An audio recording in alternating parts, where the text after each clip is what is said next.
tertúlia. Meu boa tarde para todos e todas. Hoje é dia 19 de março de 2012, segunda-feira.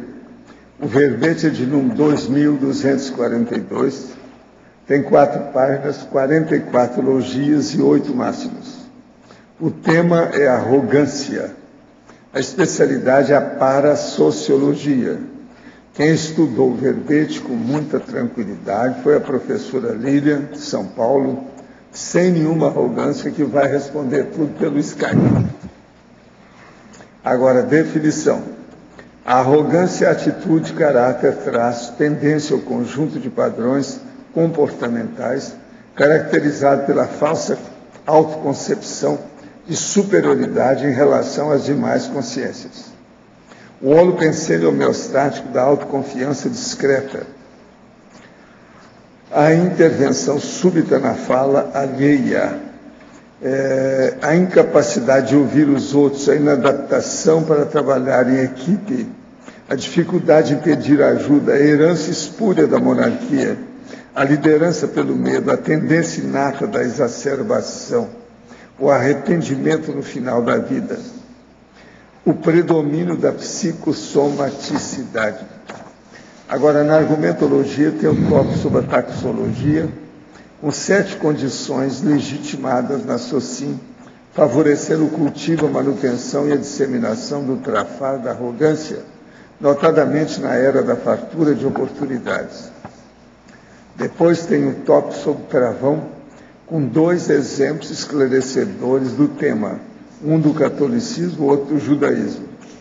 Depois tem o tópico da prevenção, com 10 trafores e atributos conscienciais preventivos do comportamento arrogante. Na remissiologia dos 15 itens, destacamos 5 verbetes: egocentrismo, idiotismo cultural, incivilidade, inconvivialidade e prova do orgulho. Frase enfática. A personalidade arrogante, ao cultivar falsa superioridade ou autossuperioridade e falsa heteroinferioridade, deixa rastro de amargura e desassistência nas inter-relações, gerando estagnação evolutiva. Você ainda apresenta sinais de arrogância no comportamento? Já iniciou investigação profunda a respeito? A bibliografia tem 5 fontes bibliográficas. Agora, a mega análise aí do nosso João Paulo. São 20 itens. Prepotência, jactância, intolerância, desprezo, imodéstia, vaidade, imaturidade, anti-assistencialidade, anti-cosmoética, elitismo, apriorismo, autoritarismo, orgulho, insegurança, conviviologia, parasociologia, holomaturologia, ostentação, autossuperioridade e autoassédio. Agora, o verbete do dicionário, nós temos aí a autoconscientizaciologia. Eu chamo a atenção para a premissa que tem 7 categorias de manifestações básicas sobre o processo da autoconscientização. Vale a pena ver aí os detalhes que nós falamos sobre isso. Agora, questionamento. Desde a adolescência, senti a sensação de dormência do corpo inteiro quando estava dormindo. Após investigar o que era isso, até consultando o médico, desconhecia o tal sintoma, acabei descobrindo a conscienciologia. Mas isso foi há 4 anos e não dei muita importância, pois preferi estudar a teosofia. Moro em Brasília e estou pensando em fazer o curso CIP. Segue algumas dúvidas. Esse fervilhar do corpo, enquanto durmo, é o estado vibracional?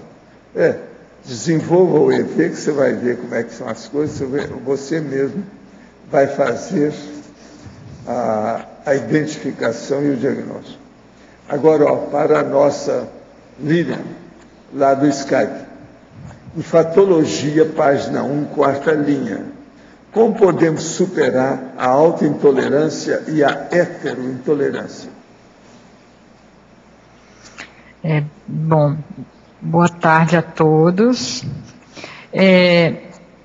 A autointolerância e a heterointolerância são características da personalidade arrogante.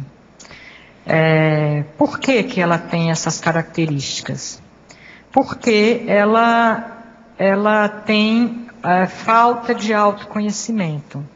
Essa falta de autoconhecimento, ela leva a personalidade arrogante a acreditar-se superior às outras. Ela entra numa ilusão de perfeccionismo. O perfeccionismo, ele está ligado à imutabilidade, porque se nós somos perfeitos, por que nós teríamos que mudar?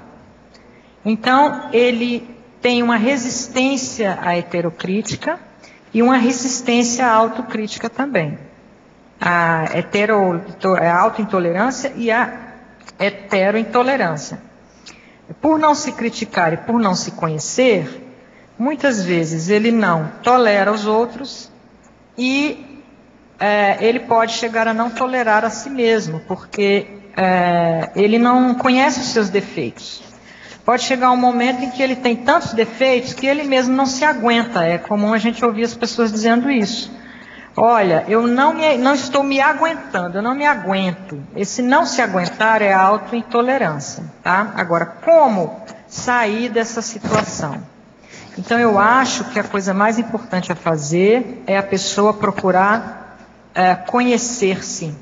E esse conhecer-se passa pela aceitação da heterocrítica. Tive pela primeira vez uma pequena experiência referente à projeção consciente. Eu estava deitado fazendo a técnica de circulação fechada, não percebia minha respiração e senti que meu dedo descolava do meu corpo. Esse é o sentimento que temos quando temos a primeira projeção? Não. Isso aí é o processo da elongação. Percebi que existia um livro negro em cima do meu peito, o que eu tentava pegar. Fiquei com medo e despertei. O livro negro significa alguma coisa ou somente é um misticismo que temos? Não, isso aí, você anota só as coisas e vê com o tempo o que é. Pode ser fantasia, isso é processo da hipnagogia. Tenho medo de não saber para onde eu vou quando fizer uma projeção e de ser prejudicado psicologicamente de alguma forma. Isso seria possível? Fiquei com medo por ser um livro negro e comecei a achar que alguma coisa de ruim iria acontecer. Não, tira isso da cabeça, faça higiene consciencial e esqueça essas tolices infantis. Agora, para a verbetógrafa, página 03, item superação. Você pode relatar alguns exemplos ocorridos na CCCI? Do item superação.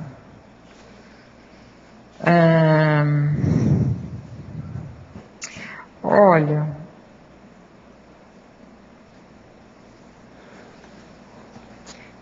esse item superação é quando a consciência, apesar de uma pressão mesológica, de um condicionamento do local social de onde ela veio, ou onde ela nasceu e onde ela desenvolve a sua socialização, a sua compreensão da realidade, ela vai...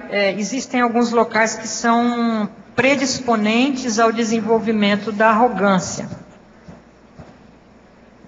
Então, o que eu quis dizer com esse item superação é que a consciência ela não se limita necessariamente a essa pressão.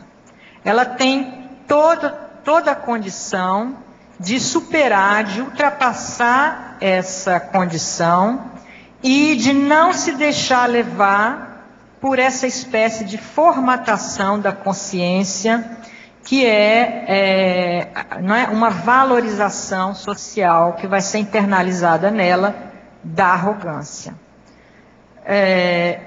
Exemplos específicos eu não saberia dar, na CCCI, mas a gente pode pensar em todas as pessoas que, devido à sua origem social, e eu penso que a CCCI talvez é um local onde se cultiva o mental soma, se cultiva o trafar do conhecimento, e é um local também que, portanto, é preciso estar atento. Né? Um dos locais onde é preciso estar atento para não entrar, né, no trafar da arrogância. Então, eu não tenho exemplos específicos para dar, mas eu acho que é preciso ficar atento na CCCI também com relação a esse item. Gente, eu entrego então a Lília para vocês. Pode falar. Lilian, tudo bem? Oi, tudo bem, professor Arlindo. Que cartaz o seu, Eu sou teletertuliana. Eu sou conhecido entre os teletertulianos. Mas demais. Então aqui na fatologia, você tem a primeira linha da fatologia aqui na página 1. Eu gostaria que você estendesse essa interrupção súbita da fala ligada à arrogância. Né? Certo. Esses primeiros itens que eu coloquei na fatologia, eu estava pensando em como a gente identificar o arrogante a partir do soma, de uma postura corporal, da forma como ele se expressa, da maneira como ele se manifesta, de forma que é possível perceber pelo soma. Então, a interrupção súbita da fala alheia não é, quer dizer, quem faz isso é um ato de arrogância. Você está numa interlocução com outra pessoa. Essa pessoa começa a falar, você vai e interrompe subitamente a fala dela na interlocução. Isso já é um ato, no meu entender, de arrogância. Ele já indica que a pessoa ela tem alguma coisa de arrogante, porque isso não se faz. Né? Numa interlocução equilibrada, fraterna, isso não se faz. Então você já pode ficar desconfiado que aquela pessoa tem um lado, alguma coisa, alguma dimensão em que ela é arrogante. Tá ok. Agora na binomiologia, na página 2, a segunda linha, a arrogância explícita no binômio roupa do rei e pele de asno relatado no conto infantil. Certo. Bom, esse conto infantil, Pele de Asno, é um conto, ele sintetiza muitas coisas da época na qual ele foi escrito, ou seja, na Idade Média. E essa história, ela, no meu entender, quando eu estava escrevendo o verbete, eu fiquei muito reflexiva com relação. Ele apareceu, né, durante o trabalho que eu estava fazendo, e ele marcou bastante, porque a história desse conto, ela, no meu entender, ela mostra a ideia do exagero que é característico da arrogância. Então, a arrogância, ela é um exagero, no sentido de que a pessoa, apesar dela ter trafores, dela ter consciência desses trafores, ela exagera na autoestima que ela tem por conta desses trafores.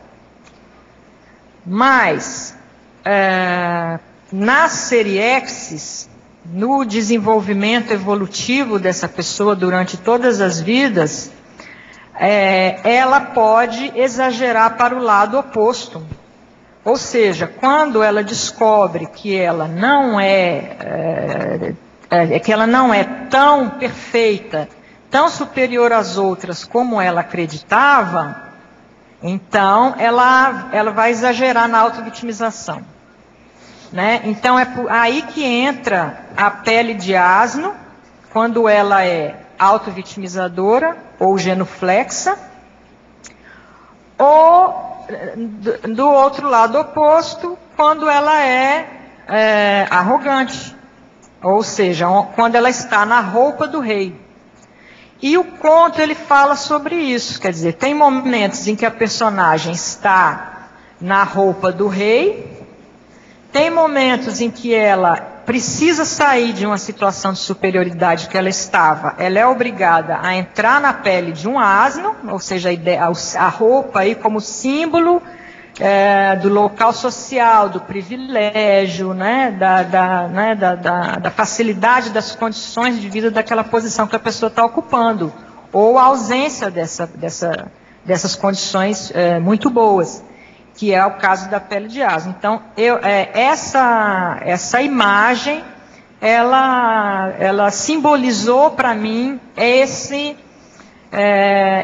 a ideia desse exagero em que o arrogante sempre, em geral, ele tem a tendência de sair de um extremo e ir para o outro, sem fazer aquilo que é necessário na realidade, que é encontrar um equilíbrio, né, entre os seus trafores e entre esses dois extremos, que vai ser na realidade quem ele é de fato. É isso que ele precisa encontrar. Tá ok. Parabéns aí, obrigado. Hein? Obrigada, professor.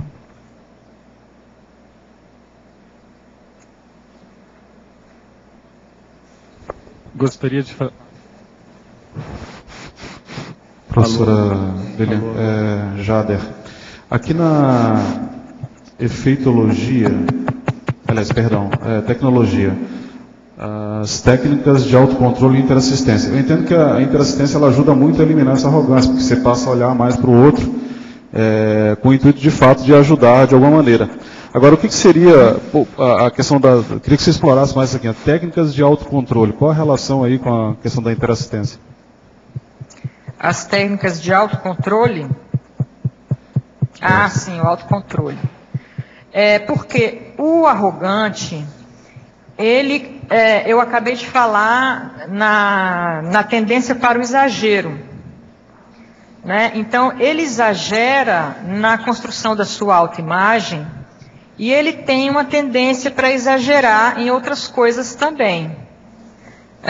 Então, ele precisa muito de autocontrole. É o autocontrole que vai segurar essa tendência de exagerar que o arrogante tem. Certo, mas eu entendo a questão do autoconhecimento, mas autocontrole, a pessoa que geralmente ela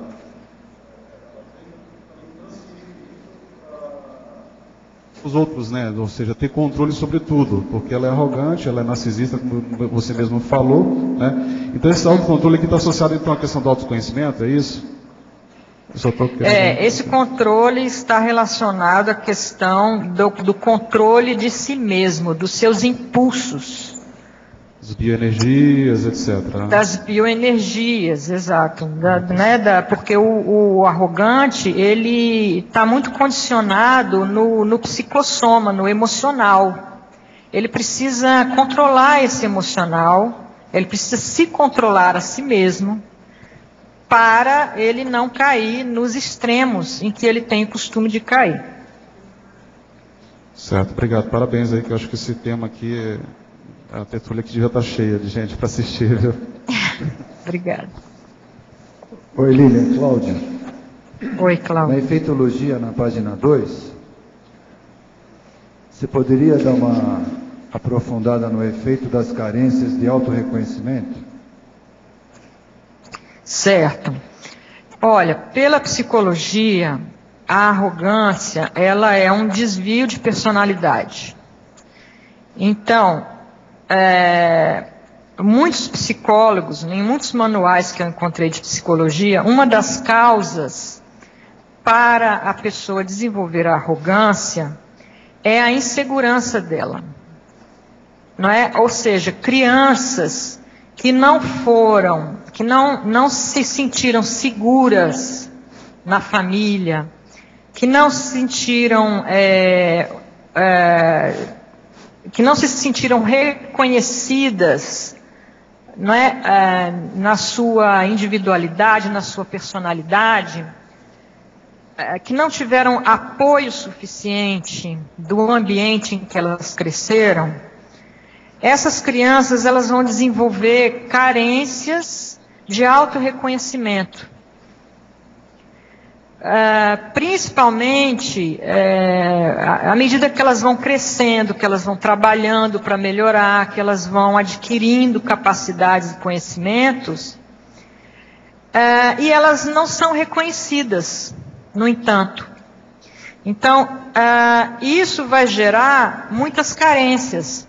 Uma dessas carências é a insegurança, que vai gerar depois, vai se desenvolver depois, vai resultando num quadro de arrogância da pessoa. Ele gera uma das causas da arrogância, que é a insegurança. Entendi, obrigado. De nada.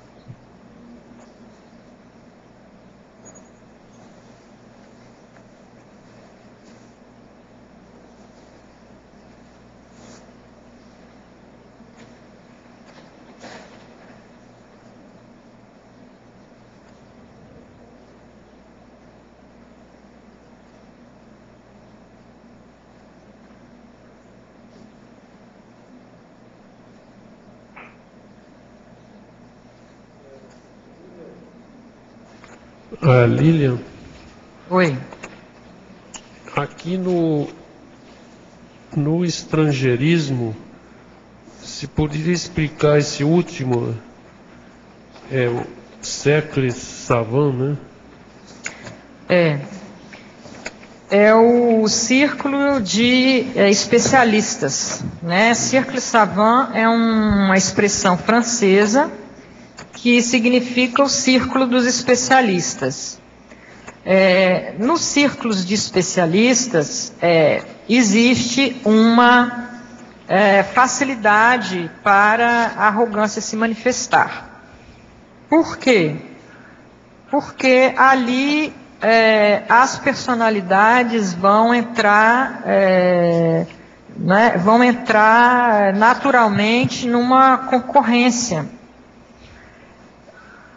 Em primeiro lugar, eles vão se diferenciar da grande maioria de pessoas que não fazem parte, que não têm essa especialidade. Então, eles são uma elite do conhecimento. E entre eles vão aí. Isso já gera arrogância por si só. Isso já predispõe à arrogância.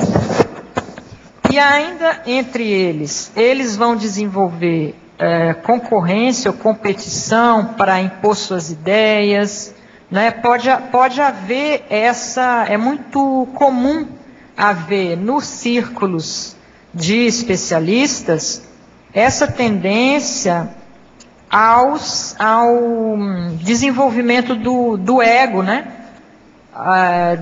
Das pessoas, porque elas estão reunidas por conta de um trafor que elas têm, de uma qualidade.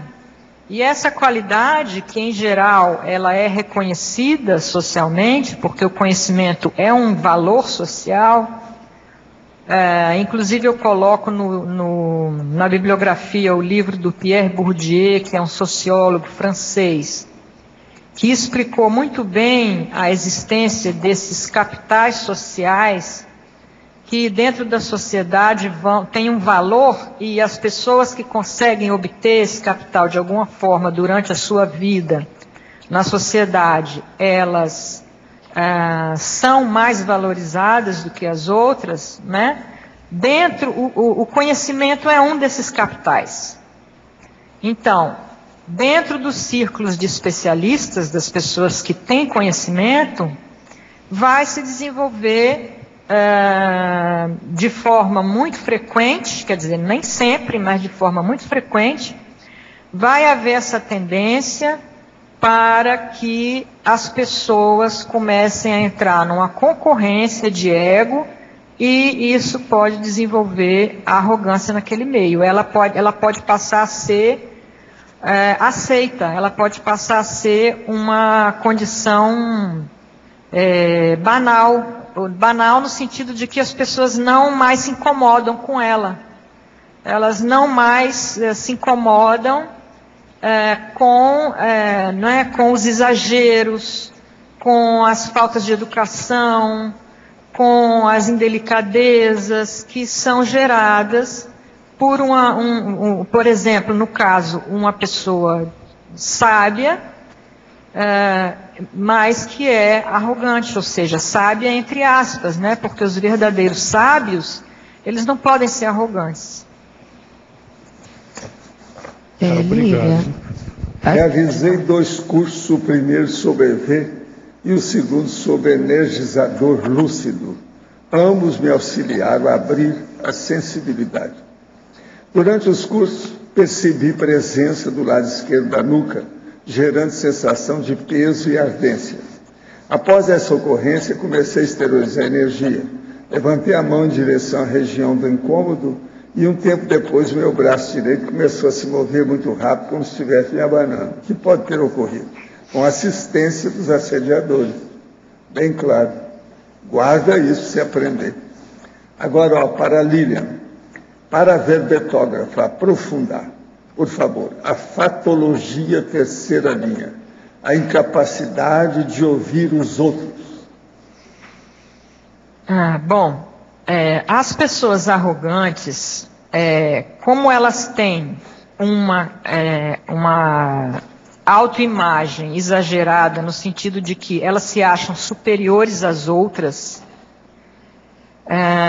elas podem chegar ao ponto de ignorar as outras. Elas não dão a importância que as outras pessoas têm. Elas, às vezes, não percebem a presença das outras pessoas, né? Então, uma maneira de se manifestar essa espécie de apagamento do outro, que o arrogante faz, não ouvi-los, né? Então ele pode estar perto de pessoas, as pessoas estão ali, as pessoas podem estar querendo ajudar, ele pode estar querendo ser ajudado, está sendo ajudado, mas ele não percebe, porque ele não tem consciência adequada dos outros, porque ele acha que ele é mais importante do que os outros em todas as situações.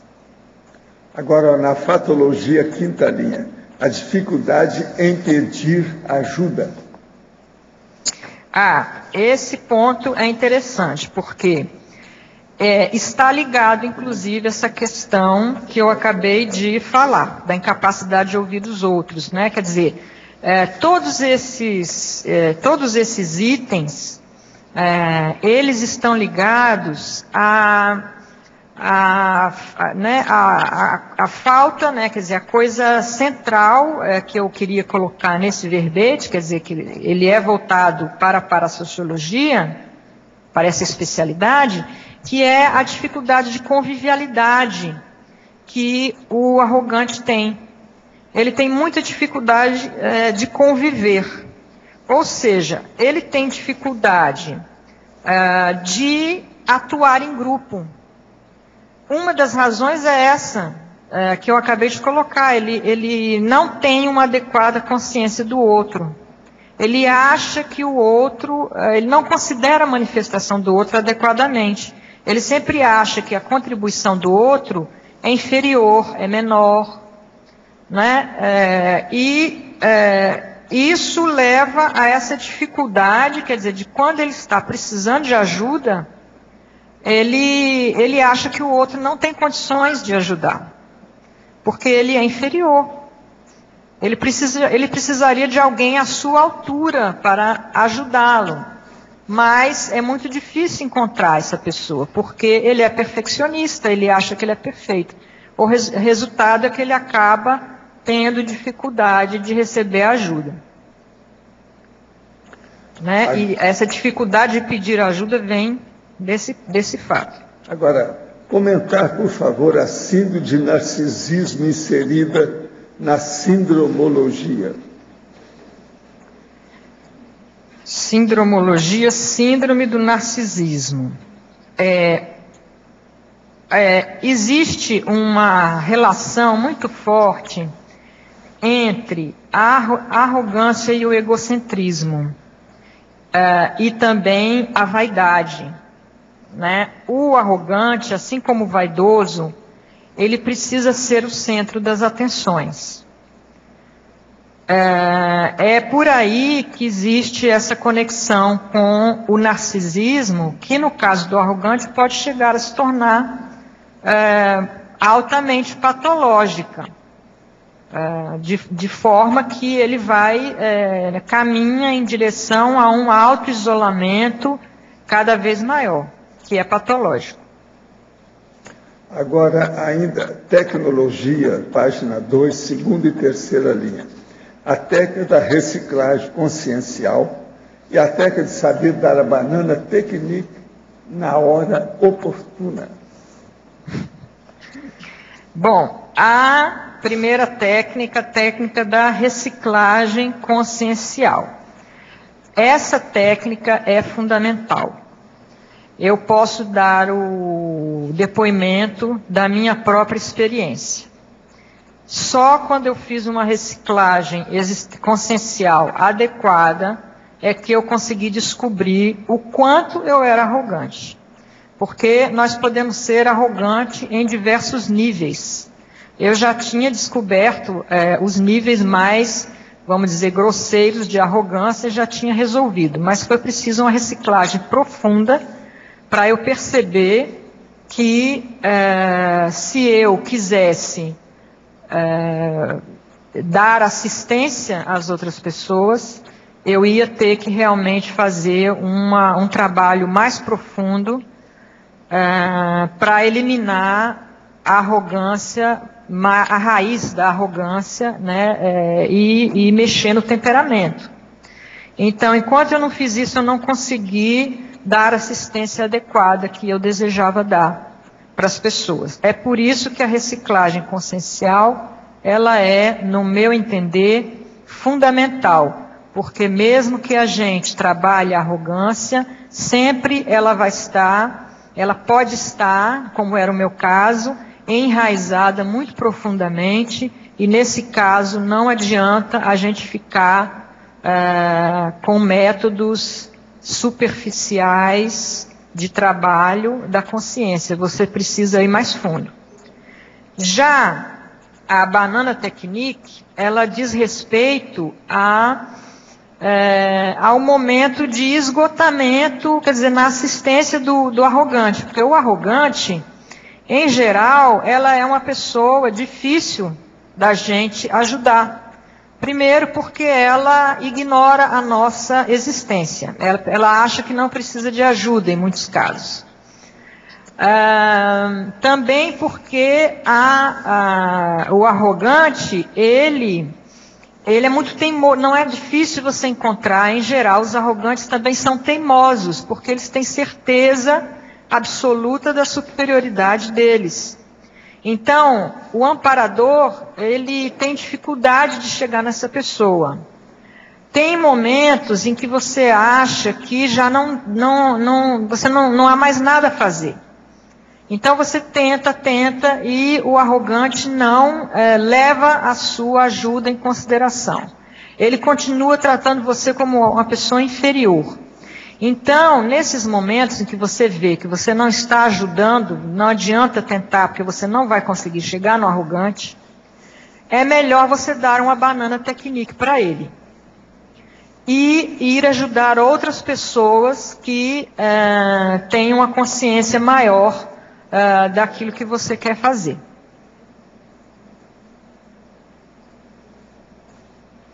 Lília, na penúltima linha da fatologia, você fala da autoestima homeostática. Você poderia falar um pouco das principais diferenças entre a autoestima homeostática e a autoestima patológica? Eu acho que, pelo menos aquilo que eu pensei o tempo todo no verbete, foi a questão do exagero. Porque o arrogante, ele exagera na sua autoestima.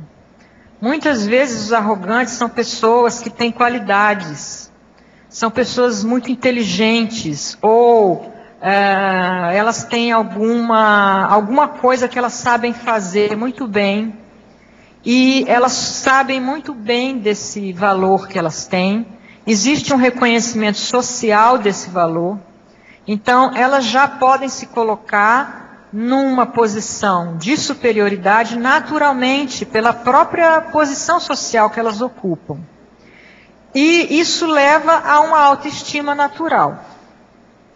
Muitas vezes aquelas pessoas que eram inseguras na infância, na socialização, elas desenvolvem um trafor, elas desenvolvem uma especialização em que elas ficam muito boas naquilo para fugir dessa insegurança que foi gerada na infância, para construir a sua identidade em torno daquela atividade. Então, isso pode levar a uma autoestima exagerada, que é o caso da arrogância. Né? Então, a pessoa pode chegar a resumir a personalidade dela àquele trafor, ou aquela qualidade socialmente legitimada. E ela deixa de pesquisar, de estudar as outras dimensões da personalidade dela, da consciência dela. Então, ela começa ela tem uma autoestima, mas essa autoestima, ela não é homeostática. Em primeiro lugar, ela é exagerada.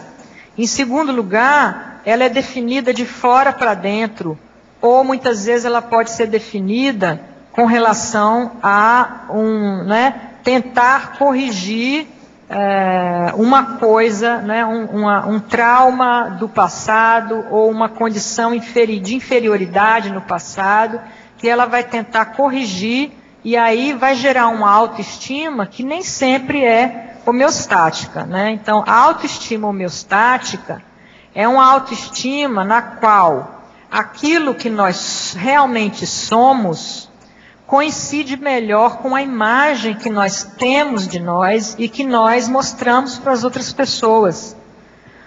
Porque a autoestima que não é homeostática, ela está sempre desajustada e sempre existe algum tipo de exagero na autoimagem que a pessoa faz de si mesma. Obrigada. De nada. Eu queria fazer uma pergunta para a verbetógrafa. Pois não. Página 1, fatologia, na quinta linha de baixo para cima, a tendência inata da exacerbação. Pronto, tem a ver com o exagero. Né? Existe uma tendência inata, muitas vezes, né? Às vezes é uma coisa que já estava presente em vidas passadas. Nesse caso, a gente tem a arrogância como uma tendência inata. Uma tendência inata a exacerbar, a exagerar, a perceber o mundo e manifestar-se no mundo de forma exacerbada, exagerada, além da medida. Aí, nesse caso, a arrogância pode até estar misturada com o temperamento da pessoa, como você falou, né? De tão enraizada que pode estar. Exatamente. Daí, na sua experiência, qual que você até escreveu lá a prevenção, né? Os 10 itens. Na sua experiência, assim, do que você vê, do que você pesquisou, qual é a profilaxia ou a terapêutica que você indica para esses casos mais enraizados? É a recim. É a reciclagem intraconsciencial. Eu acho que tem casos em que a pessoa precisa fazer cirurgia da consciência para poder melhorar a arrogância dela. Lili. Oi. Na primeira página, na folha 1, Na quinta linha, de baixo para cima, na fatologia. Quinta linha? Isso, de baixo para cima. Para cima, certo. Bem no meio, a obtusidade política. Mostra como é que é essa obtusidade política na arrogância. Certo. Essa questão da política eu desenvolvi um pouco melhor, quer dizer, na argumentologia, ela tem relação com a argumentologia, que é onde, quer dizer, eu vinha falando que a sociedade, ela define alguns capitais, alguns valores que são socialmente reconhecidos, e as consciências que elas estão nos locais em que existem esses capitais sociais ali, ela já tem uma tendência para arrogância, né? Então, o capital político, ou seja, o poder político, ele é um desses capitais. E a obtusidade? A obtusidade é o negativo, né? É você... O que você está chamando de obtusidade política? Fala um pouco dessa ideia. Certo. Obtusidade é fechamento, é encerramento, é uma restritividade, enfim, tem a ver com, é uma visão política pequena, restrita, fechada. Então, essa sectária também? Sectária também, quer dizer, tudo que restringe a ideia, da política, como a gente pensa, democrática, ampla, que todas as pessoas possam participar, cosmoética, né? Isso vai ficando muito restrito quando as pessoas que trabalham, que estão exercendo, que estão ali, elas desenvolvem arrogância. Então, as pessoas arrogantes na política, elas geram uma obtusidade política geral, delas mesmas, do grupo, dos conjuntos, vamos dizer assim, que elas querem governar. Seja um grupo pequeno, seja uma cidade, seja um país. Se a pessoa é arrogante, se as pessoas que estão ali exercendo a política, elas se deixam levar pela arrogância, essa política vai ser obtusa.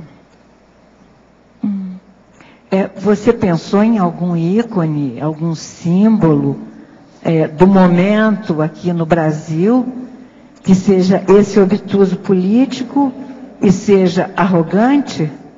Alguns, né? Eu acho que se a gente pensar... começar a pensar, depois da sua explicação... especificamente, mas... Eu fiquei pensando em algumas figuras carimbadas. Muito obrigada, Lília, pela explicação. Tânia, pela pergunta. Pensei em retomar meu relacionamento de 1 ano atrás, porém comecei a sentir energia de conflitos íntimos, melancolia, processo energético mais denso e ideias fixas. Quando pensava em deixar a ideia de lado, senti um alívio em relação a isso. Isso está ocorrendo.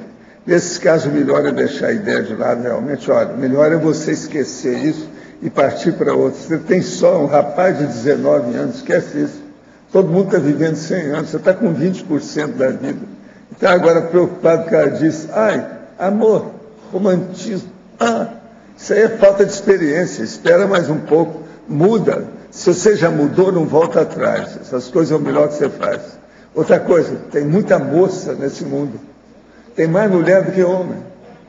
Pensa bem, 19 anos, o que você quer? Esse aqui já está querendo arranjar problema com 19 anos. O que é isso? Cai em si, você tem que amadurecer. Dá um jeito. Agora, para a Lilian, a verbetógrafa, poderia comentar na binomiologia, página 2, terceira linha, o binômio mestre-escravo. Binômio mestre-escravo. Pronto, mais uma vez eu faço referência a posições sociais. Há grupos, né, que são socialmente definidos. Então, a personalidade exagerada, ela pode se fixar né, numa posição de mestre e, nesse caso, ela vai atrair pessoas que têm tendência para ser genuflexas, né, para serem adoradoras, né, para dedicarem totalmente, né, as suas consciências em função do outro. Ou o arrogante também pode, quando finalmente ele percebe que a imagem que ele tem dele mesmo não corresponde com a realidade, ele pode querer mudar, e aí ele pode, como ele não tem autocrítica, não sabe como fazer autocrítica, ele pode cair no lado oposto e tornar-se alguém, e auto-vitimizar-se, tornando-se alguém genuflexo, adorador. Então, pode exagerando, mais uma vez, que é a tendência dele, para o lado oposto.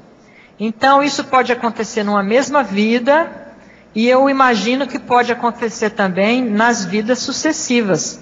Né? As consciências que são mestres, elas podem vir sempre mestres, ou elas podem vir também como escravos em outras vidas. Crescendologia, página 2, segunda linha. O crescendo, autodeterminação, orgulho, autossuficiência. Esse crescendo, né, ele é um crescendo patológico. O que eu quis sublinhar com ele é a questão a questão de que o arrogante, ele muitas vezes é uma pessoa que tem uma energia pessoal forte, vontade e determinação. Mas se ele se deixa levar pelo orgulho, né, por essas tendências a acreditar-se superior aos outros, essa vontade, essa energia que ele tem, ao invés de se tornar uma independência ou uma autonomia sadia, acaba se transformando em autossuficiência, ou seja, ele acha que ele se basta e que ele não precisa de ninguém. A verbetógrafa, como lidar com a pessoa arrogante? Olha, na tecnologia tem algumas formas, né, da gente não só trabalhar a arrogância em nós mesmos, mas também tem algumas formas da gente lidar com as pessoas arrogantes.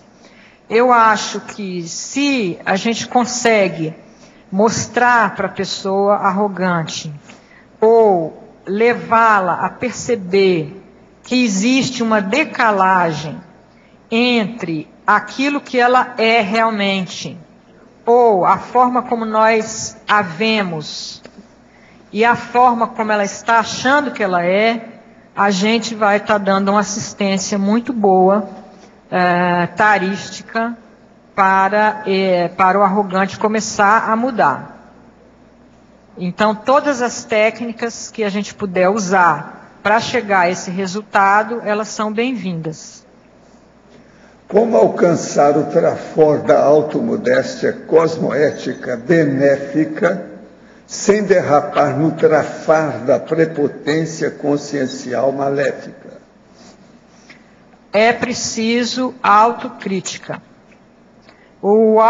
A pessoa que ela precisa ter autoconhecimento, autocrítica, e ela precisa ter consciência dos outros, e ela precisa observar as pessoas mais evoluídas para perceber as suas limitações. Se ela não fizer isso, ela pode cair tanto na modéstia, que a modéstia é uma qualidade, né? Ela pode cair na auto-humilhação, na auto-vitimização, ou seja, ela pode ser modesta demais, exageradamente modesta, né? Ou, do lado oposto, ela pode se considerar superior ao que ela realmente é, e, nesse caso, se tornar uma pessoa arrogante e anticosmoética, naturalmente.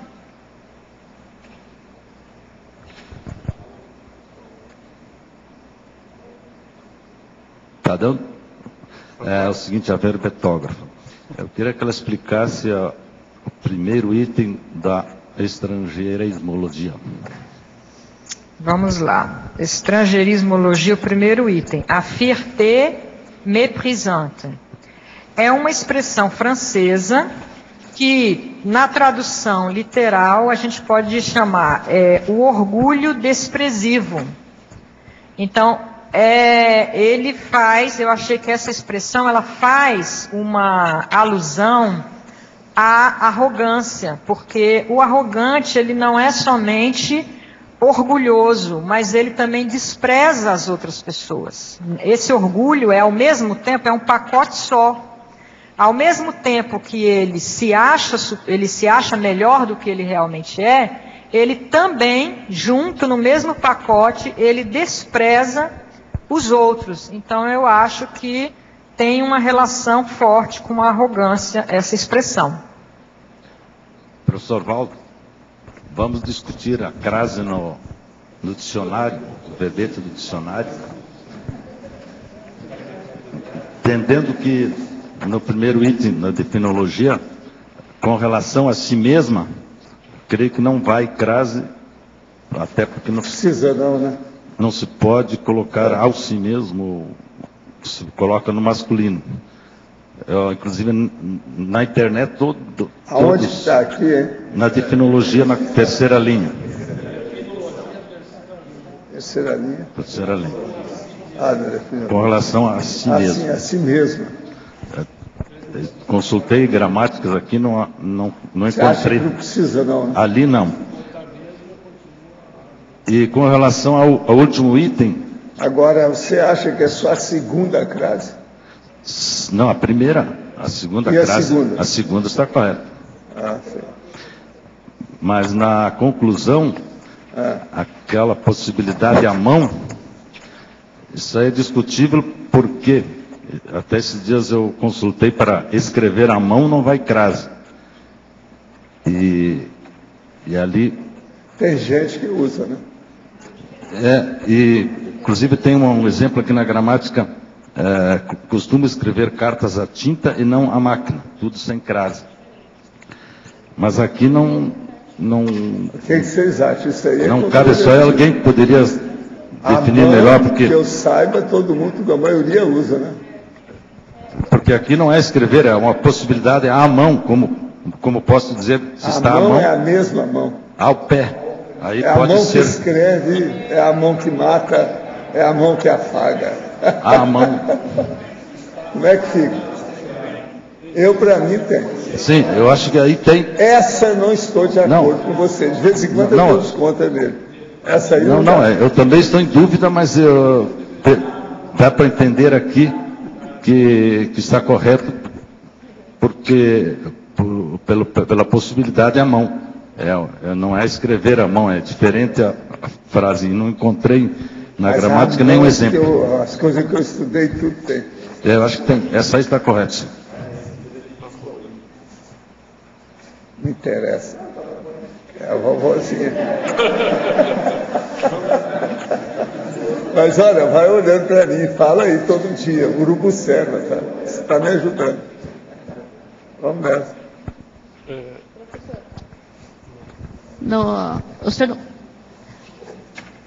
Justamente sobre na conclusão.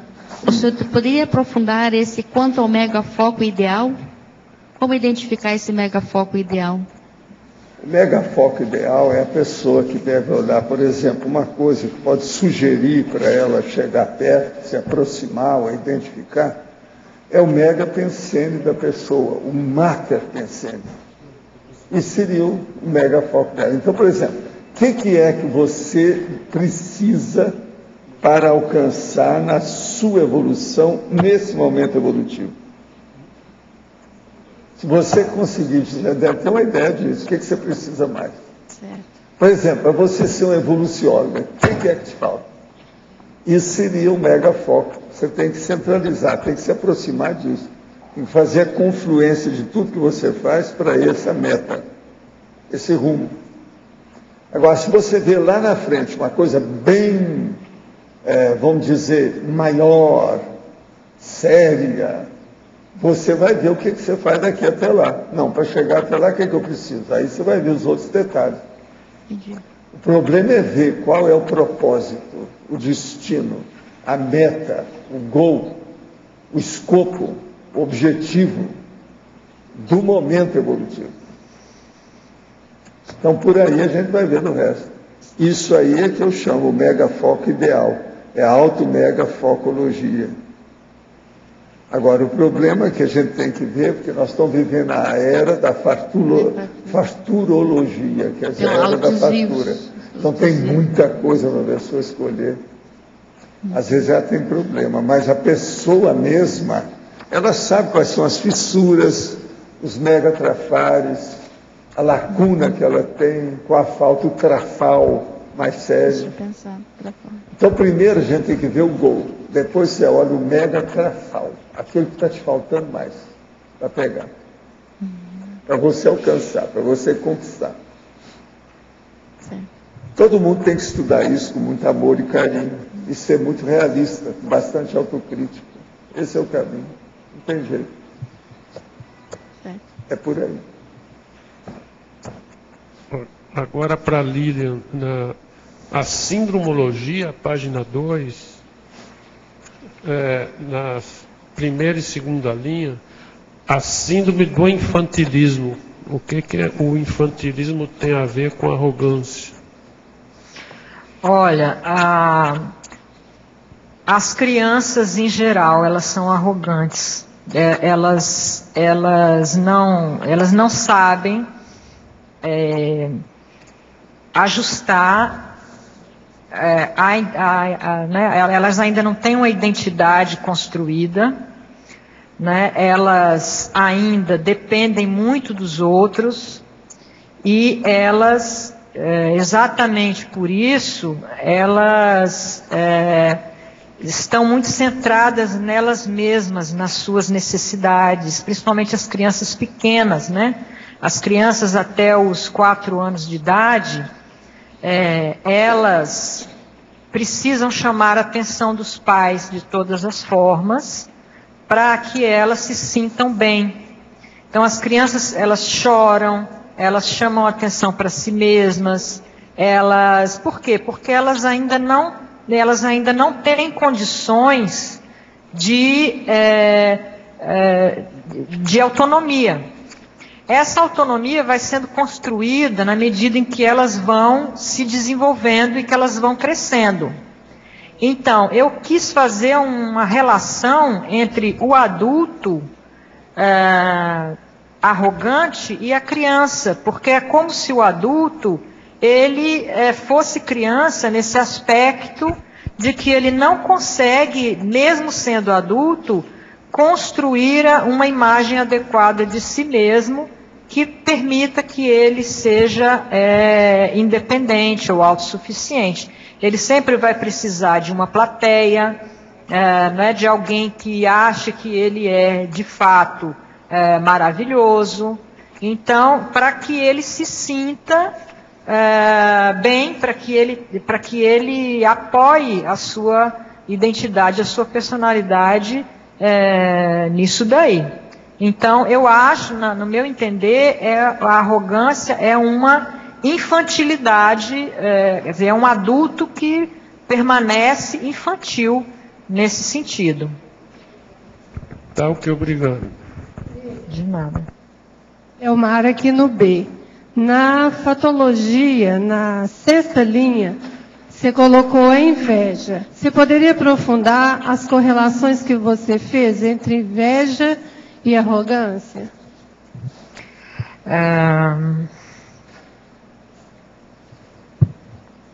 Certo. Existem no verbete também outros pontos em que eu faço referência a essa espécie de mecanismo que muitas vezes a gente encontra no desenvolvimento, na manifestação das pessoas arrogantes. E eu acho que a inveja, ela está ligada muito quando a causa da arrogância é a insegurança. Porque a pessoa, por não ter segurança de quem ela é, de não ter essa certeza e de ser insegura e de precisar se apoiar em outras pessoas, né, e de não ter esse apoio que ela precisou num determinado momento, vamos dizer, na infância, no desenvolvimento dela, ela acaba fazendo uma autoimagem de si mesma que é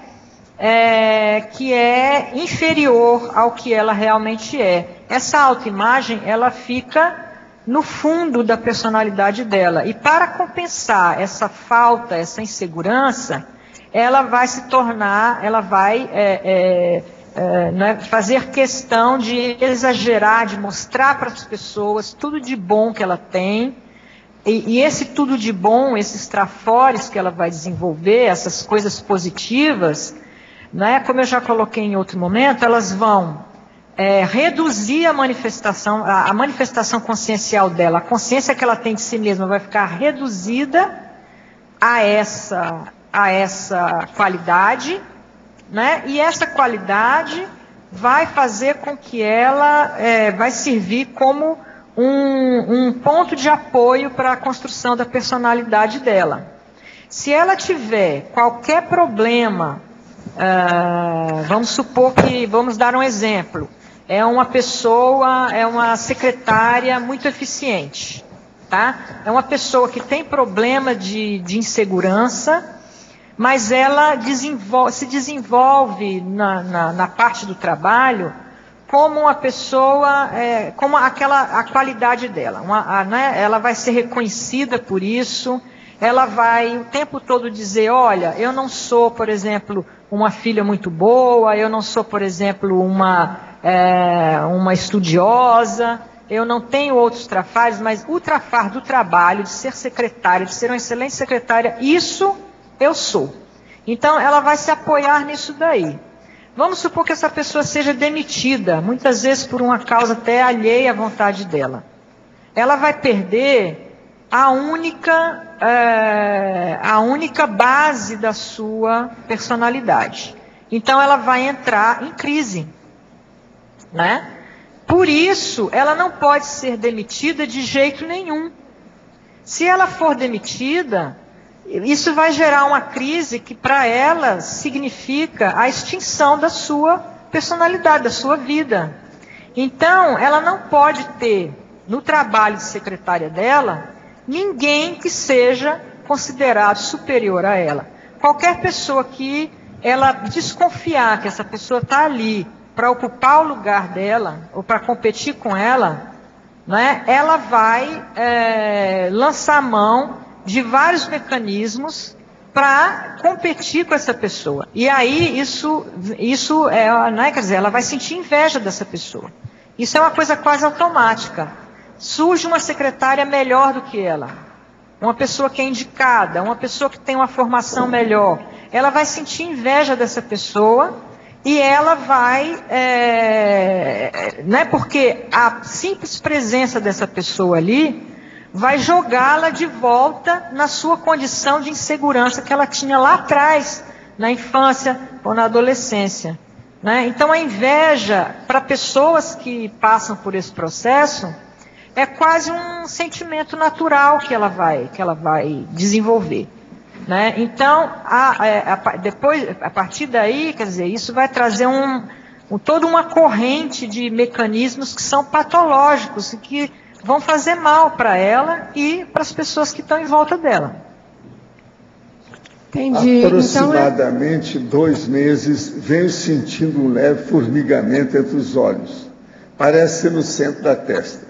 Em outros momentos, mais próximo da região do nariz. Essa percepção tem ocorrido em horários irregulares e em diferentes situações. O senhor teria alguma consideração sobre isso? Olha, a clarividência, ela se desenvolve, às vezes, tendo manifestação na testa da pessoa. Mas nesse seu caso aí, precisa ver que está mexendo com o nariz, a coisa toda. Precisa ver se você, um processo, por exemplo, se não tem sinusite, se é um processo ocular, oftalmológico. É bom examinar quando, se isso aí está incomodando ou está muito frequente, é bom tomar um exame, fazer um exame, tomar uma providência. Agora, a verbetógrafa. Na fatologia 4ª linha, o insucesso traumatizante poderia explicar o mecanismo interno das pessoas que não conseguem lidar com o insucesso? Para as pessoas que na infância não tiveram suporte afetivo, poderia explicar como eliminar essas máscaras que se alternam entre autossuperioridade e autoinferioridade? Bom, em primeiro lugar, um insucesso traumatizante, né? Eu acho que essa pergunta, ela vem a calhar, quer dizer, depois da explicação da inveja, né? Porque fica claro, no exemplo que eu dei sobre a inveja, como que o insucesso pode trazer um trauma para a pessoa. Ela tem insegurança, ela se liga a uma ou a poucas formas de manifestação em que ela se sente segura, em que ela se sente, que ela, né, ela fixa a personalidade dela naquelas atividades. Se ela tem sucesso exatamente nessas que ela jogou tudo, que ela empenhou toda a sua energia, o insucesso equivale à dissolução da personalidade dela. Então, é algo extremamente traumatizante. Então, isso para explicar o insucesso traumatizante. Agora, para explicar a oscilação da personalidade entre essa ideia positiva, exageradamente positiva de si mesma, e a auto-vitimização, a única forma, eu acho que a pessoa vai conseguir equilibrar isso, é ela desenvolvendo autoconhecimento.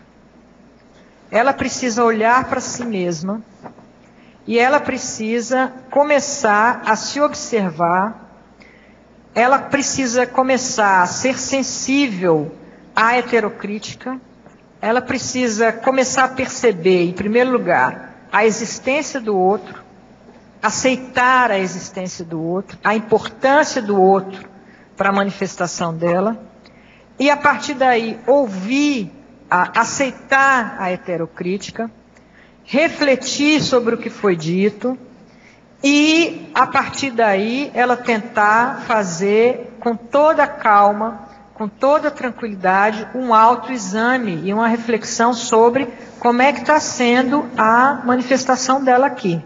Se ela não chegar a fazer isso, que é um trabalho que ela tem que estar disposta a desenvolver, vai ficar muito difícil ela sair dessa oscilação. A verbetógrafa. Por que o tema do verbete está dentro da parasociologia? Bom, é porque, né, sempre no curso da verbetografia, que foi o curso aí do CAEC, o curso Verbetografia Online, que eu aproveito inclusive para agradecer às professoras organizadoras, todas elas que nos ajudaram, quer dizer, sem esse curso, esse verbete não existiria. No curso nós aprendemos que é importante que a gente, quando desenvolve um tema, que a gente tenha uma linha de pensamento definida.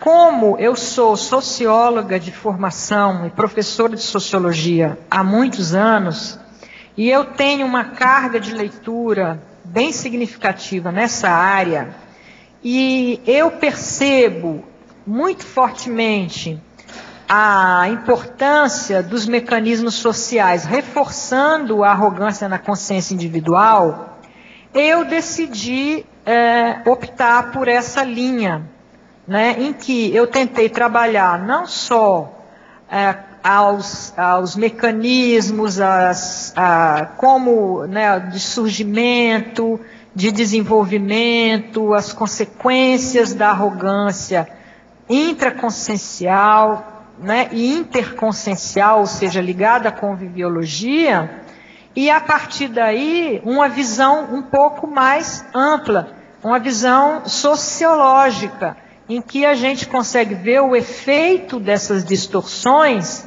no funcionamento dos grupos sociais e na sociedade como um todo.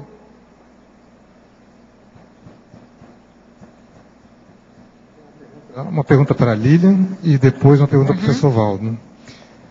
Primeira, Lilian, aqui na página 2 do seu verbete, na tecnologia, segunda linha, você fala a técnica do relato autobiográfico. É o quê? A gente fazer uma retrospectiva, ver o que a gente tem de traço, de arrogância. Como é que você usa essa técnica dentro da arrogância aqui, do assunto, do tema? É isso aí mesmo. Foi uma técnica que eu usei.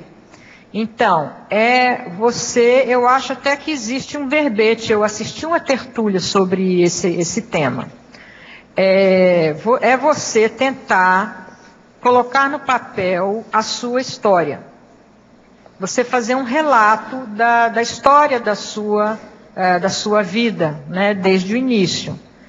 O simples fato de você selecionar alguns acontecimentos e deixar outros de lado, já vai dizer muito a respeito de como você se vê, né? E é muito interessante quando a gente lê esse relato ou entrega esse relato para uma pessoa próxima para ela ler, ela vai contar outra história a nosso respeito, né? Então, o simples fato da gente ter selecionado determinados fatos para contar a nossa história já fala muito de nós, das nossas qualidades e dos nossos defeitos.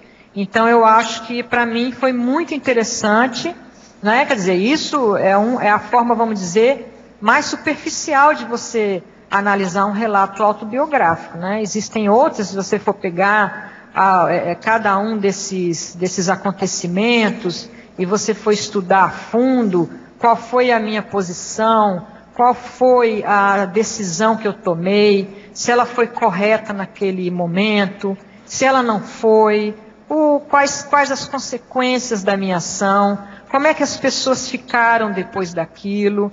Então, aí a profundidade da análise, ela pode ir aumentando cada vez mais, né? A ideia é você usar o relato autobiográfico para você se conhecer melhor e para você fazer uma autocrítica. Obrigado. Agora, professor Valdo, com relação ao megafoco, voltando ao megafoco. A gente pensando assim, com relação ao nosso megafoco como intermissivista, eu vejo que às vezes não tem muita chance da gente sair da interassistencialidade como megafoco. Existe a possibilidade, o senhor já viu alguma coisa, falar assim, esse intermissivista, o megafoco não é interassistencialidade? Não seria o mais adequado ou alguma coisa assim? Ou não tem escapatória? Tudo é possível acontecer. Não generalize muito isso não, porque consciência é um bicho difícil.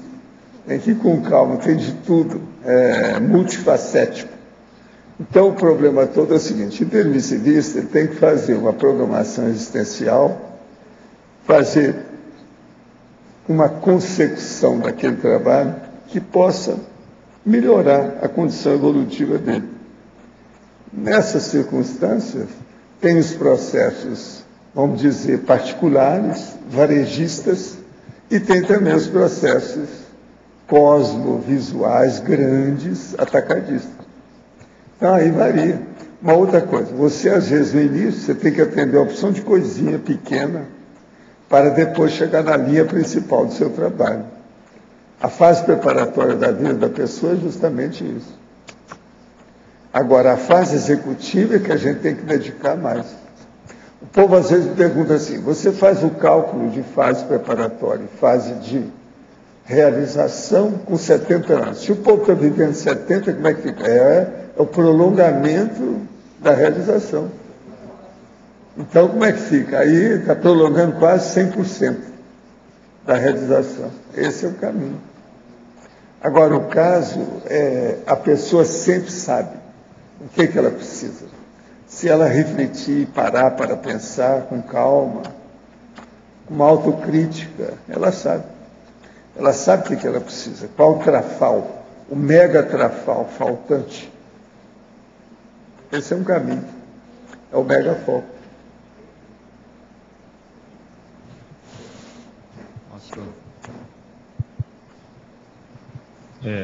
Lilian, Oi. Gostaria de perguntar referente à relação da arrogância e da vaidade intelectual, se você observa uma correspondência entre esses dois. Existe sim. Inclusive na argumentologia, aí na taxologia, você vai ver o saber científico relacionado entre vamos dizer assim, as condições legitimadas na SOCIM que favorecem o desenvolvimento da arrogância ali entre aquelas consciências. Então, o saber científico, existe também o verbete sobre, eu acho que existe um verbete sobre a arrogância do saber. Ou essa expressão, ela está colocada em diversos pontos da enciclopédia. Então, esse tipo de arrogância é bem conhecido de vocês, do pessoal que trabalha na CCCI, da enciclopédia. Ou seja, o ego, o saber utilizado para alimentar o ego individual. Isso é muito negativo.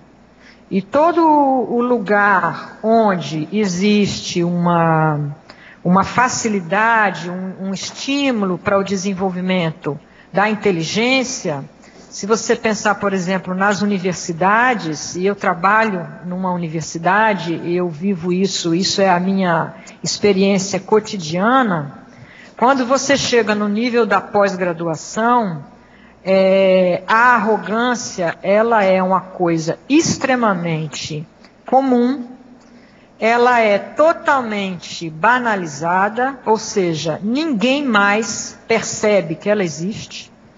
As pessoas se contentam em conviver com ela, em tolerá-la uns nos outros, e o conhecimento, ele é desenvolvido dessa forma totalmente anticosmoética.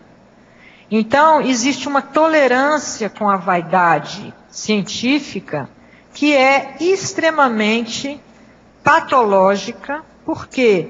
Porque, como está colocado na frase enfática, o arrogante, ele cultiva a imagem negativa das outras pessoas. O professor Valdo aqui está lembrando do PH Deus e o PH Diva, né? E que estão colocados também na masculinologia e na feminologia. Isso. Agora aqui, para a verbetógrafa, poderia aprofundar o papel da educação familiar, dos exemplos e lideranças negativas, na polinomiologia, página 2, primeira linha, a síntese da educação falha no polinômio, grosseria, indiscrição, embrutecimento, indisciplina. Certo, então deixa eu achar aqui, polinomiologia. Página 2, primeira linha. Uhum, página 2, né? Primeira linha. Pronto. Quando eu escrevi esse polinômio, eu estava pensando nos maus hábitos de manifestação que o arrogante desenvolve.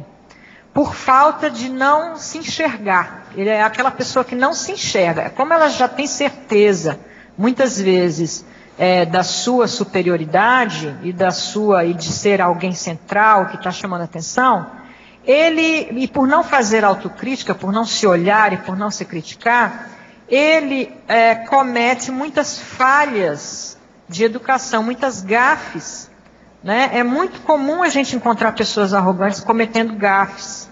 Então, grosseria, indiscrição, embrutecimento, indisciplina, tudo isso são falhas que o arrogante pode cometer.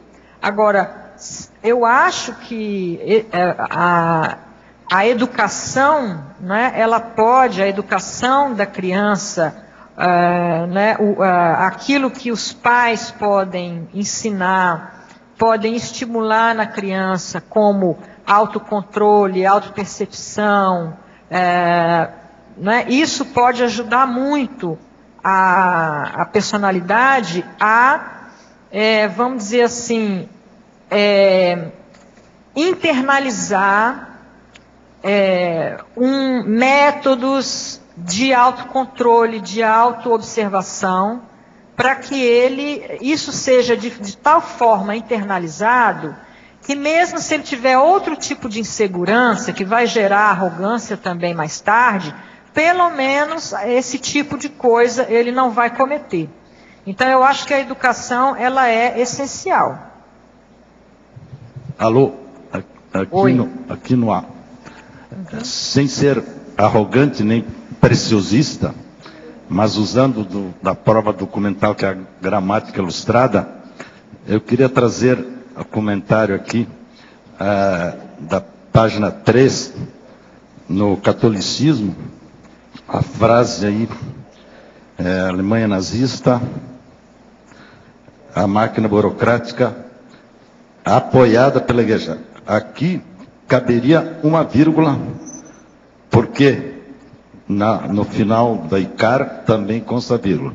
Então, essa é uma regra que eu vejo nas revisões, que muitas pessoas não conhecem, tanto em artigos, até em livros e nos verbetes, que a pessoa usa uma vírgula de um lado no início ou no fim, e deixa alguma para trás. Isso, ou se usa nos dois lados, não, no começo da frase, ainda mais quando são, como diz aqui, vocativos, interlocuções, apostos, orações adjetivas, explicativas, apositivas, etc, etc, conjunções, advérbios,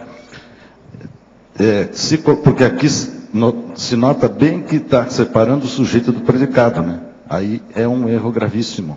Então, ou se coloca as duas vírgulas depois de burocrática, ou retira as duas, que aí, embora a frase é longa, se pode deixar sem as vírgulas. O ideal é a máquina burocrática, vírgula. Sim. Eu acho. Tira. Porque a frase é mais comprida e ela frase é mais extensa, apoiada e é explicativa, né? Do fica outro. mais fácil. E aí pega o sujeito e lá mais adiante pega o predicado e fica tudo acertado. Isso aí convém o pessoal notar muito que esquecem essa regrinha que é importante, porque às vezes separam o tal sujeito do predicado e aí se torna um grave. Hoje eu estou observando como é que é aquele negócio do latinismo antigo. Homine varietate delectantur. Quer dizer, a variedade agrada aos homens. Você sempre sentou ali, hoje você está lá. A Isabel sempre sentou lá, hoje ela está ali. Quer dizer, há uma variação aqui. De vez em quando os esquerdistas ficam direitistas. Essa aqui está sempre aqui, passou para lá. Há uma migração hoje é por causa da tela, para não ficar de costas. Pois é. Entendeu? Agora, essa variedade aí é o máximo, essa liberdade de se sentar. De migração. Migração interna. É um fenômeno migratório. Você sabe que eu já fiz um debate sobre isso. Tem. Agora, hoje está bem claro. Agora, eu não sei o que é que conforme o dia o povo migra mais. Tem uma coisa que é a tela lá, que o pessoal está falando. Pode ser que você... Mas veja, ela sentada lá, veio para cá, não tem nada a ver com a tela. Mas a Dulce está alegando isso. Não dá. Pois é. Eu queria aproveitar, Lilian, nas sindromologias, caberia aqui também a síndrome do ostracismo? Ostracismo. Para a questão da arrogância, porque muitas vezes a pessoa ela pode ser bastante arrogante, no fundo, devido ao ostracismo que ela se encontra, né? É verdade, eu concordo, pode ser sim. Até porque não são raras as histórias de pessoas que tiveram muita importância social na juventude, na fase adulta, e quando elas entram na velhice, elas vão perdendo, né, elas vão sendo superadas pelos jovens que vão chegando e que vão, né, competindo com eles e entrando no lugar deles, e essas pessoas acabam entrando no ostracismo, e isso para elas é um trauma muito grande. Agora, como os arrogantes são muito teimosos, também não é difícil você encontrar pessoas muito ranzinzas, muito mal-humoradas, né? Aqueles idosos mal-humorados, ranzinhos, que continuam se achando muito superiores aos jovens, né? Mesmo eles já não estando atuando mais. Então eles continuam, eles acham tudo, né? Tudo que é novo é ruim. Aquilo que era feito antigamente, ou seja, que era feito por ele, era muito melhor. Então, isso é bastante comum você achar também entre as pessoas arrogantes. Por isso que eu acho que o ostracismo, ele tem uma relação também. Então, fica aí a sugestão para... Obrigada, eu vou acatar sim. Eu acho que também realmente encaixa bem ali. Bibliotrógrafa, uma pergunta aqui. Em relação à definologia, você coloca ali caracterizado pela falsa autoconcepção de superioridade. Mas uma pessoa que realmente é superior a outra em algum critério, algum quesito, ela pode ser arrogante? O que diferencia aí numa definição para outra? Pronto. Esse ponto eu tinha tentado, eu pensei nisso, foi uma ideia que eu refleti a respeito, e inicialmente eu tentei colocar como um item de uma paradoxologia ou como um contraponto na argumentologia. Mas eu acho que eu não consegui elaborar de uma forma adequada. Então, eu acabei incluindo essa ideia, se não me engano, em algum outro ponto. Depois eu vou até ver onde foi para te dizer, porque eu teria que procurar.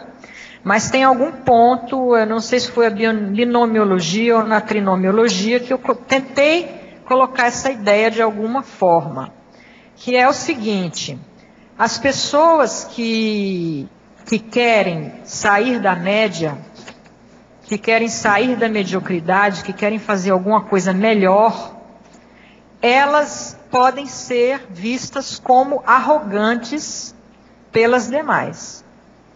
Tá? Mas isso é mais raro, é mais difícil. Agora, isso pode acontecer, né? Pessoas mais evoluídas, que estão tentando fazer um trabalho melhor, que estão tentando dar assistência às outras, com mais cosmoética, avançar com relação às outras na evolução, ela começa a incomodar demais. E esse incômodo, ele pode ser traduzido como uma imagem de que ele é arrogante. Isso a gente pode conseguir exemplos disso daí também. Você quer saber a diferença com relação à arrogância anticosmoética, né? É justamente isso, quer dizer, isso não é arrogância, na verdade, não é uma verdadeira arrogância, né? É o efeito de um real desenvolvimento daquela consciência. Se ela ficar restrita à média apenas para não ser chamada de arrogante, ela está agindo anticosmoeticamente, no meu entender. Então ela tem que enfrentar as críticas, nesse caso, e fazer de fato aquilo que é mais avançado, mais evoluído, bom para todo mundo.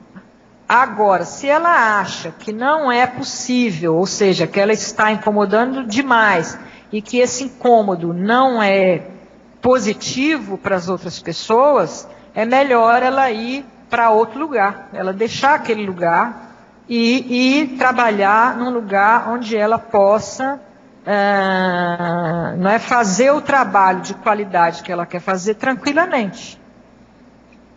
Então, isso é bem diferente da arrogância, que é um desvio da personalidade que vem de uma autoimagem errada da pessoa, que é ela pensar que ela é superior ao que ela realmente é. Ela ter uma imagem exagerada, superavitária com relação ao que ela realmente é. Então, nesse caso, a diferença é essa. Uma é cosmoética e a outra não. É patológica.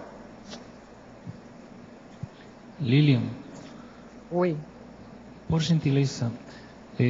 Na fatologia, na segunda linha, de baixo para cima, você poderia explicar melhor o amor próprio salutar?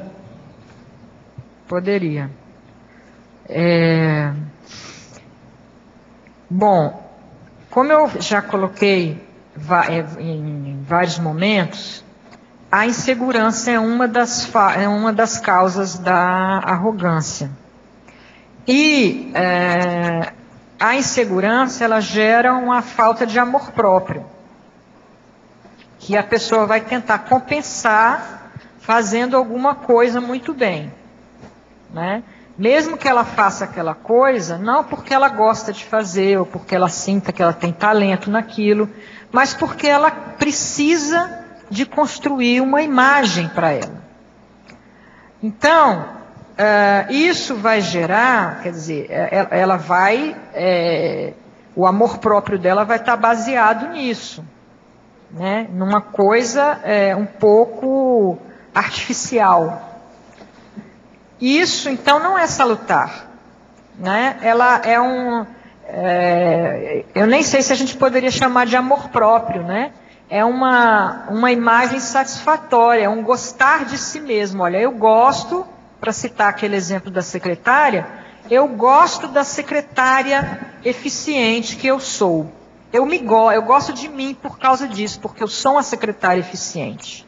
Esse meu lado me agrada, me satisfaz, e eu amo, então eu tenho amor próprio nesse aspecto, né? Mas não é salutar, porque ele é fruto de um desvio, de uma descompensação, né?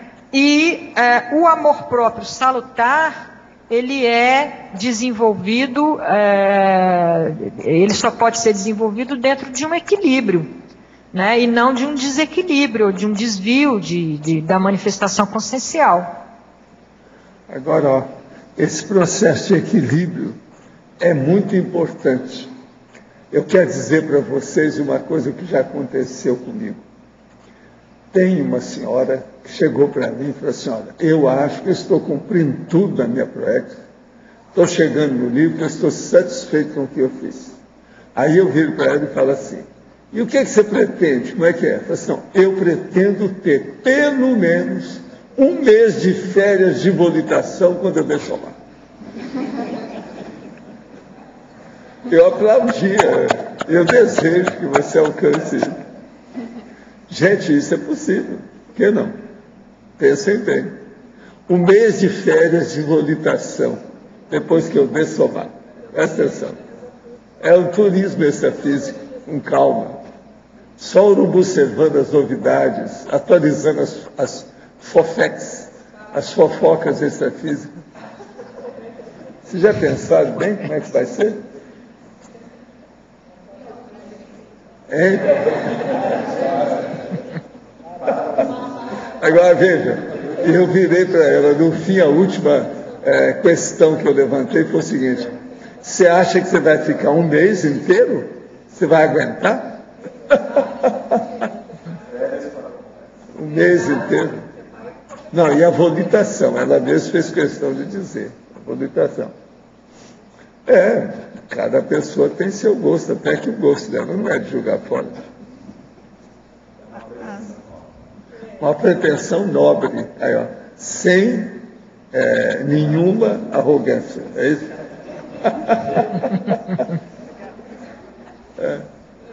Eu desejo a vocês Se for preciso, até mais de uma vez, de volitação pura.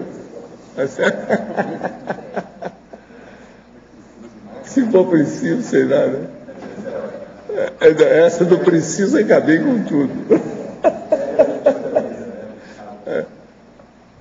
São as paraférias.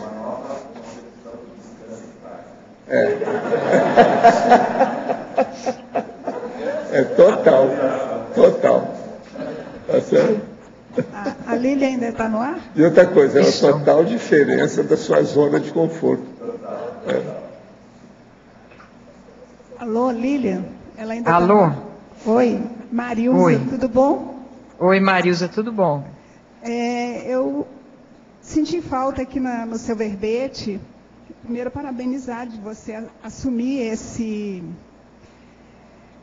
tema, né, que é um tema bem comprometedor, né, em termos de autopesquisa para a gente. Mas eu senti falta aqui o seguinte: o arrogante, ao meu ver, ele é uma pessoa que está muito na defensiva. E no momento que ele fica na defensiva, ele se torna também muito agressivo. Ele não admite muita réplica, né? Ele é muito na defensiva. Você tem alguma coisa a falar a esse respeito? Eu tenho, sim, e eu coloquei no verbete, na parte de parafatologia, a questão da energia, que foi uma coisa que eu senti quando eu estava trabalhando no verbete, a qualidade da energia do arrogante.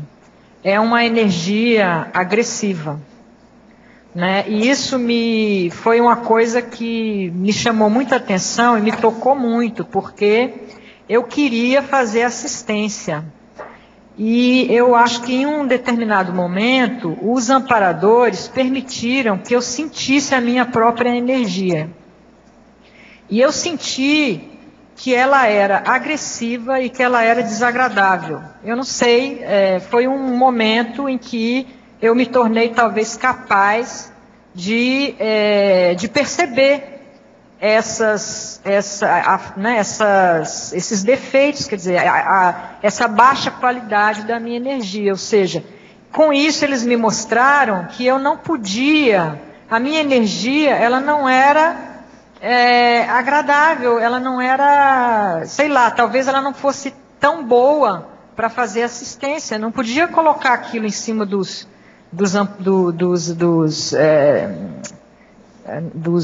amparandos, das pessoas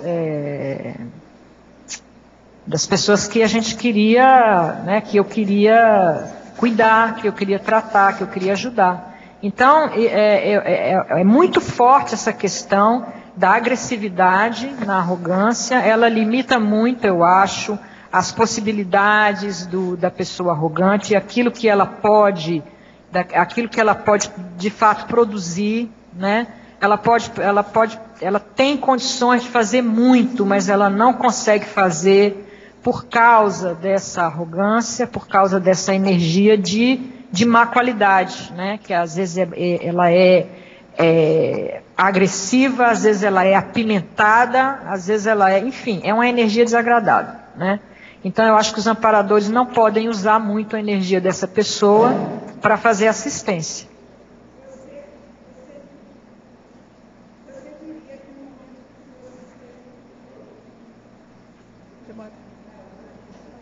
Oi. Você está dizendo que no momento que você fez a identificação do seu padrão de energia, que não estava compatível com a sua intencionalidade na assistência, a partir daí você fez o seu upgrade consciencial? Exatamente. Muito bom. Muito parabéns para você. Obrigada.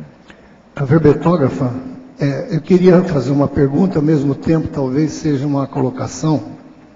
Quando você fala que a arrogância ela tem uma energia muito forte, e partindo desse pressuposto, você concorda que pode causar também doenças fisiológicas, a questão de uma arrogância junto com o assédio moral?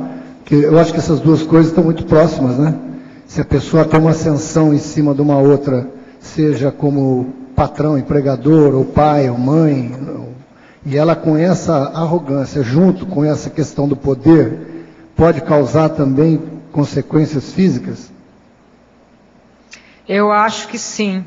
Eu não pude tocar nesse assunto diretamente, porque eu não saberia fazer o caminho que vai levar à arrogância, que é um desvio de personalidade, que é um exagero de personalidade, até a doença física, a manifestação de uma doença física.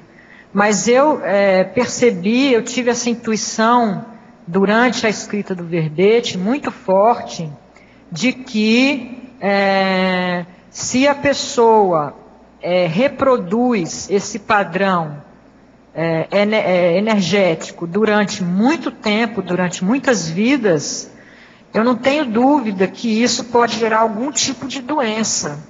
E são doenças nas quais a pessoa tende a se isolar do resto, porque é um problema de conviviologia que ela tem, que ela está desenvolvendo. Então, eu não sei, mas eu penso que a esquizofrenia, o autismo, esse tipo de doença em que as pessoas elas se fecham e elas não trocam mais com quem está perto delas, elas podem, sei lá, ter algum ingrediente de arrogância que ajudou a pessoa a manifestar aquela doença. Eu digo assim, também nos outros, né, com quem ela se confronta, que se no também caso do pregador... Certamente. Certamente. Tem a depressão também, que ela não falou. A depressão, Agora, você fala lá sobre o auto-isolamento, que é justamente isso. Lilian, você comentou ainda há pouco, você citou a questão do Pierre Bourdieu, falando do processo da capital, né, o conceito capital. Outro conceito que ele desenvolveu e teve muita popularidade é da violência simbólica. Você vê que o arrogante, ele promove a violência simbólica também? Ele promove, sim, a violência simbólica. No livro do Bourdieu, ela é trabalhada a partir do conceito de ideologia. Né? Os grupos, eles desenvolvem formas de pensar, lógicas de pensamento, que faz com que essa crença a respeito, que podem gerar, por exemplo, a crença generalizada de que aquele grupo é superior aos demais. O objetivo disso é manter a estrutura social funcionando sem mudanças. Então, por exemplo, a elite, ela quer continuar no ápice da pirâmide, ela não quer uma mudança de comando na sociedade. Então, eles vão trabalhar, eles vão fazer uma espécie de marketing, né? Que eles vão gerar ideias das formas mais bonitas possível, através da propaganda, publicitária na mídia, através, enfim, usando todo o aparato técnico mais desenvolvido, porque a elite ela tem meios financeiros de fazer isso. Então, eles podem criar ideias, né, ideologia, que vai funcionar como uma ideologia, ou seja, uma ideia que se quer que seja verdadeira para todo o conjunto da sociedade. Mas aquela ideia foi criada por um grupo, para o simples interesse de manter-se na posição social de comando que ela está, dentro da estrutura social. Né? Então, existe produção e manipulação de ideias no nível social também. E a arrogância, ela tem tudo a ver com isso. Né? Porque o simples fato de, muitas vezes, você criar ideias falsas a respeito de alguma coisa que funciona na sociedade, só porque você quer continuar no poder, isso já é um ato de arrogância.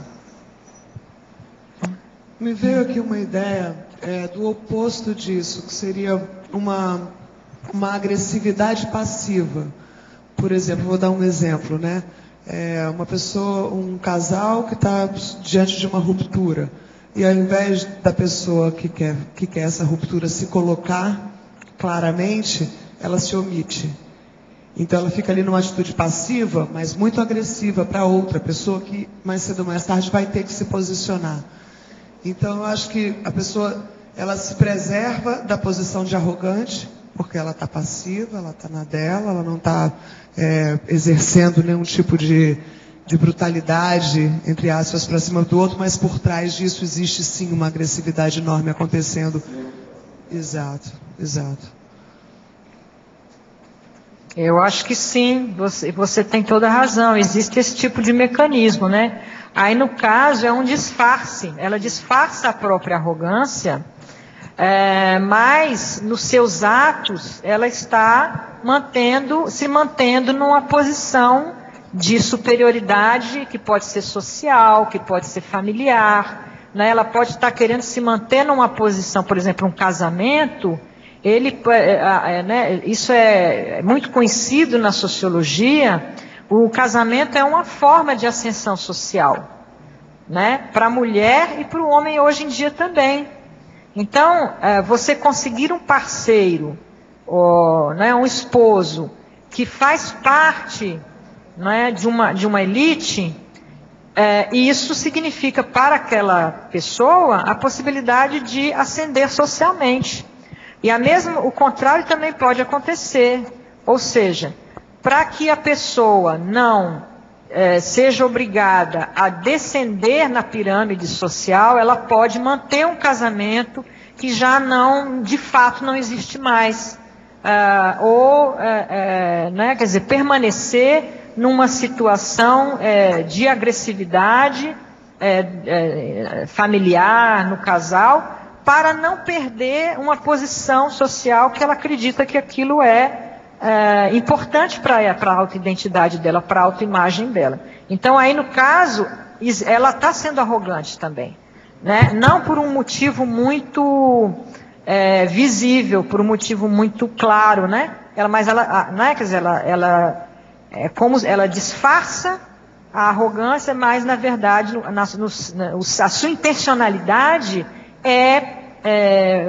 permanecer numa situação superior com relação ao que ela é, ou seja, ela está sendo arrogante, intimamente ela está sendo arrogante também. Lilian, eu quero pedir a você para fazer mais 200 verbetes sobre sociologia, que é a sua especialidade. E a propósito, eu lembro a vocês que as revistas semanais dessa semana estão trazendo aí o grande embate sociológico que está ocorrendo no Brasil, que a presidente Dilma está combatendo 3 políticos daqueles mais, vamos dizer, ancestrais, jurássicos da política brasileira. Os jornais, as revistas já estão trazendo bem claro com os nomes deles. De modo que precisa a gente estudar e acompanhar aí, que essa presidente tem a força para derrubar essa, vamos dizer, não, é mais do que coronel, né? O processo seguinte são as múmias, né, que dirigem a política do Brasil. Isso seria o máximo, muito bom.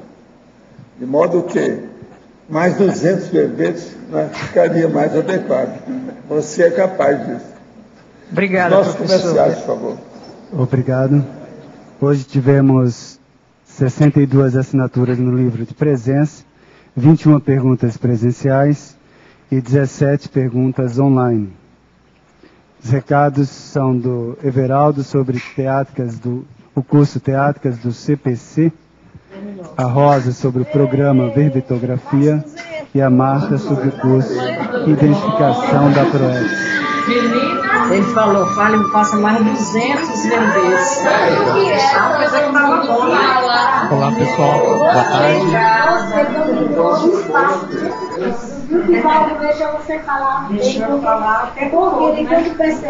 Olá pessoal, boa tarde.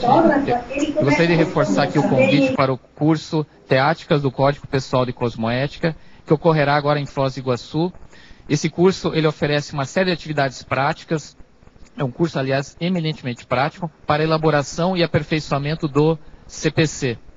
Esse curso tem como principais objetivos auxiliar os alunos no autoposicionamento quanto à cosmoética pessoal, a aquisição de técnicas para a implantação do CPC na vida, ampliação da autocriticidade e qualificação da intencionalidade.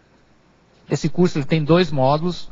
O primeiro módulo ocorrerá entre o dia 23 de março e 25 de março. Aí nós teremos um intervalo e o segundo módulo entre o dia 25 de maio a 27 de maio.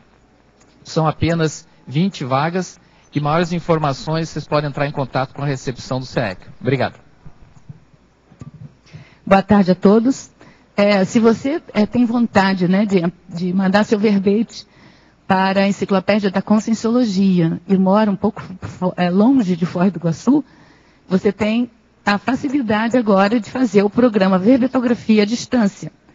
Esse programa vai facilitar o entendimento da estrutura do verbete, vai te ajudar a entender técnicas, a compreender técnicas de elaboração dos itens para serem colocados dentro do foco do seu verbete e além do holopensene que a gente vai manter durante os 3 meses que vão decorrer do início até o final desse programa Verbetografia. Ele vai estar começando agora, na quinta-feira agora, né, no dia 22 de março, a aula inaugural será de 7h30 da noite até as 9h30, no qual a gente vai mostrar para vocês novamente, rapidamente, a estrutura do verbete. Todas as aulas já estarão disponíveis no site do SEAEC, do virtual SEAEC, no ambiente de aula do programa Verbetografia, e vocês poderão baixar essas aulas que já estão gravadas, assistir essas aulas com calma, e às quintas-feiras, toda quinta-feira, durante esses 3 meses, nesse mesmo horário, a gente vai estar disponível online para vocês tirarem, então, todas as dúvidas que, porventura, tenham ficado, além da gente discutir toda a produção de vocês durante aquela semana. Então, assim, é um programa que facilita a pessoa escrever o seu verbete, e se a pessoa tiver um mínimo aí de vontade, de interesse, de organização, ela, em 3 meses ela consegue entregar o seu verbete pessoal para a equipe de revisão, dar entrada aí no processo de publicação do verbete pessoal. A gente conta com vocês, é importante que vocês façam o mais breve possível a inscrição na recepção do SEAEC, porque a gente tem que entrar em contato com vocês, liberando a senha e o endereço para que vocês consigam se ambientar aí na aula, né, virtual do programa Verbetografia. Então a gente espera todos vocês. Obrigada. Boa tarde a todos. O convite em nome da APEX para o curso Identificação das Diretrizes da PROEX. Esse curso tem toda uma metodologia que vai favorecer a identificação da especialidade conscienciológica com a qual você tem mais afinidade. Então, se você estiver aqui em Foz do Iguaçu, nos dias 24 e 25 de março, você poderá participar dessa turma especial. Dentre os objetivos do curso, nós temos ampliar o rapport ou sintonia com os evoluciólogos, descobrir o papel individual na Maxi PROEX, definir o público-alvo da PROEX pessoal, facilitar o acesso dos alunos aos conteúdos dos cursos intermissivos, favorecer a identificação da linha pessoal da PROEX e também propiciar a reflexão dos fatores determinantes da PROEX. As inscrições podem ser feitas na recepção do SEAEC e o telefone é 045-3525-2652. Sendo uma turma especial, o preço também está especial.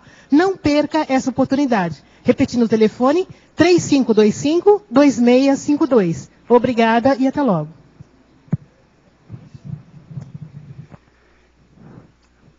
Para amanhã teremos o verbete Alto Portfólio Linguístico, especialidade Inventariologia, de autoria do professor Otto Mendonça. Obrigado pela sua presença e até amanhã.